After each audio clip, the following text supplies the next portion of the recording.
Hi, I'm Michelle. Just another single mom trying to make ends meet after getting laid off from Meridian Corp last month. Their fancy term was corporate downsizing, but it just meant I was suddenly scrambling to pay rent.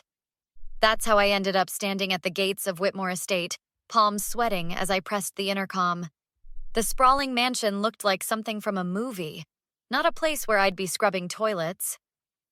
"State your business," the voice crackled through the speaker. "I'm here for the housekeeping interview. Michelle Jackson."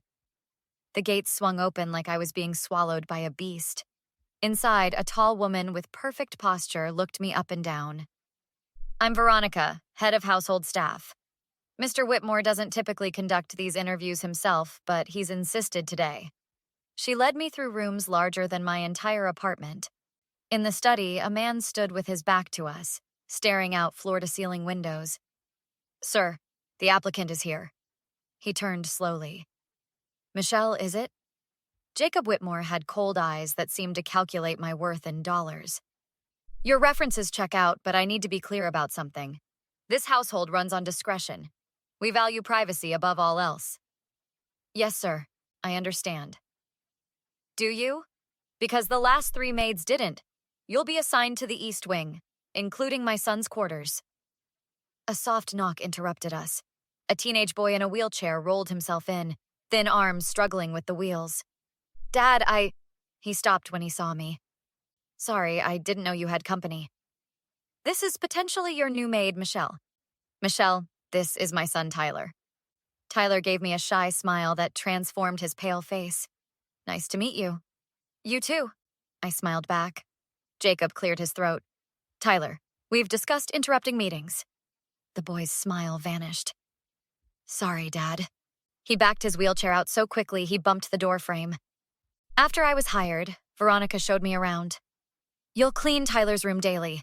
Dr. Morris visits 3 times weekly for physical therapy. Stay out of their way." "What happened to him?" I asked. Veronica's lips tightened. "That's not your concern. Stick to your duties." Later that day, I was carrying laundry past Tyler's room when I heard a crash. I rushed in to find him on the floor. "Are you okay?" "I'm fine." He looked panicked. "Please don't tell anyone." "Let me help you back." "No!" He glanced at the door. "I can do it." That's when I saw it. Tyler was gripping the bed frame, pulling himself up. His legs trembled but supported him for 3 seconds before buckling. "You can stand," I whispered. Terror flashed across his face. "Please, Michelle. If my dad finds out you saw this." "Saw what?" I said, helping him into his chair. "I didn't see anything." Relief flooded his features, but I couldn't shake what I'd witnessed. Something wasn't right in this house. Not right at all. The next morning, I brought Tyler his breakfast tray, deliberately arriving early. "Can we talk about yesterday?" I kept my voice low.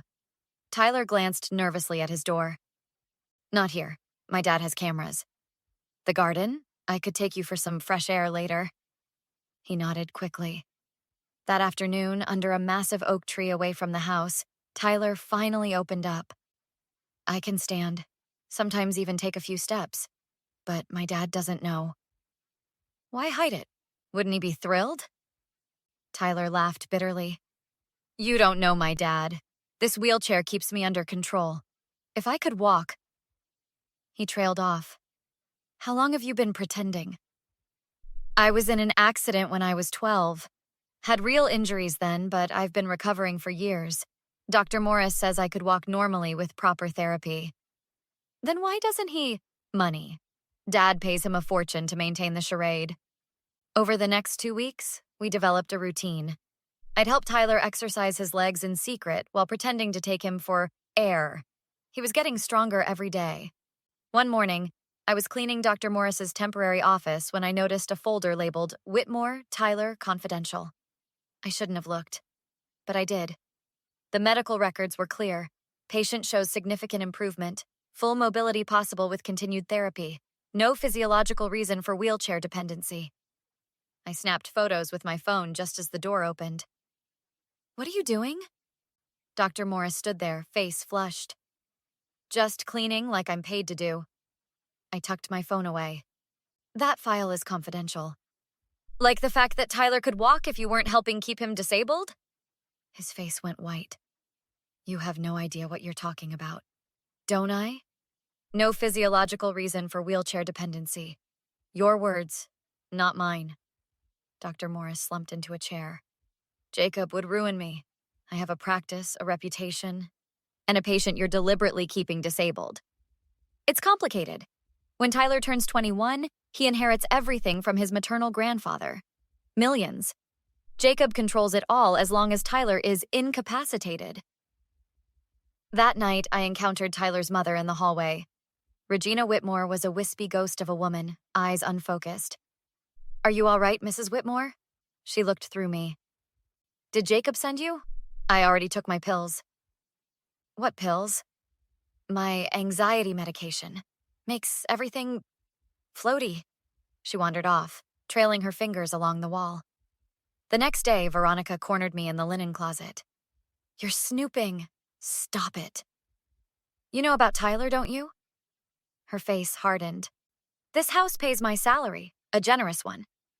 So you'll watch a kid be abused for a paycheck? Don't act so righteous. We all have our price. She paused.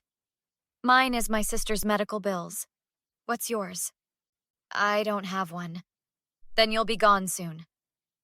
Later, I was helping Tyler stand by his window when the door flew open. Jacob stood there, face contorted. What the hell is this? Tyler collapsed back into his chair. Dad, Shut up. Jacob grabbed my arm, fingers digging in. You're fired. Pack your things. Let go of me. His voice dropped to a whisper. I know about your daughter's scholarship application to Westfield Academy. Be a shame if the board learned her mother was fired for theft. My blood went cold. I didn't steal anything. The police report will say otherwise. Leave now, forget what you've seen, and your daughter keeps her future. Make trouble. He smiled. Well, choices have consequences, Michelle. I didn't pack my things. Instead, I called in sick the next day and waited for Dr. Morris outside his private practice. We need to talk. I held up my phone. Voice recording app. Ready when you are. Are you blackmailing me? His face went pale. I'm giving you a chance to do the right thing. On record. He glanced around the parking lot. Fine, my car. Inside his BMW, I pressed record. Tell me about Tyler Whitmore's condition. Dr. Morris sighed. There's nothing physically wrong with him that prevents walking. He suffered injuries years ago, but he's healed. Jacob pays me $15,000 monthly to maintain the charade. Why? Control of the trust. Tyler gets everything when he turns 21, if he's deemed capable. And you're okay with this? He looked at his hands. No, but Jacob threatened to destroy my career with fabricated malpractice claims if I didn't play along. With that recording secure, I returned to work. Jacob seemed surprised. I reconsidered your offer, I said sweetly. My daughter's future is important. For the next 2 weeks, I used my phone to document everything. I snuck Tyler exercise bands and worked with him during Jacob's business trips. His strength was improving daily. I took 3 steps yesterday when no one was around, Tyler whispered one afternoon. That's amazing. Soon you'll... What are you two whispering about? Regina stood in the doorway, more alert than I'd ever seen her. Mom, you're up. I've been thinking clearly today. She frowned. I didn't take my pills. How do you feel? I asked carefully. Strange. Like I've been underwater for years. Her hands trembled. Those medications, they're not right. That night, I searched Jacob's office while he attended a charity gala. In a locked drawer, nothing a hairpin couldn't fix, I found financial statements showing millions transferred from Tyler's trust fund to offshore accounts. As I photographed the documents, the office door opened. I froze. Don't stop on my account. Veronica stepped in, closing the door behind her. I can explain. No need. She handed me a flash drive. Security footage. Jacob slapped Tyler yesterday for attempting to stand. You're helping me now? I have my price, but I won't watch a child be abused. My sister would never forgive me. Together, we devised a plan. The annual Whitmore Foundation Gala was in 3 days. The perfect public setting to expose Jacob. We'll need Regina clear-headed, Veronica said, and Tyler ready to walk. We worked frantically, replacing Regina's pills with vitamins, intensifying Tyler's exercises, and preparing evidence packets for the board members who would attend the gala. The day before the event, Jacob cornered me in the hallway. My wife seems different lately, more present. I wouldn't know, sir. His eyes narrowed. Strange things are happening in my house. Tyler asked for a tuxedo for tomorrow's gala. He hasn't attended in years. Perhaps he's feeling better. Perhaps someone's giving him ideas. That evening, as I finalized our plans with Veronica, we heard shouting from Tyler's wing. "You ungrateful brat!" Jacob's voice echoed down the hall. We raced toward the commotion. Jacob was towering over Tyler, waving a printed email. Planning to make a special announcement at my gala? With that maid's help? My stomach dropped. He'd found our correspondence. "Security!" Jacob barked into his phone. "Lock down my son's quarters. No one in or out except Dr. Morris." 2 guards appeared instantly, blocking our approach. "And you?" Jacob pointed at me.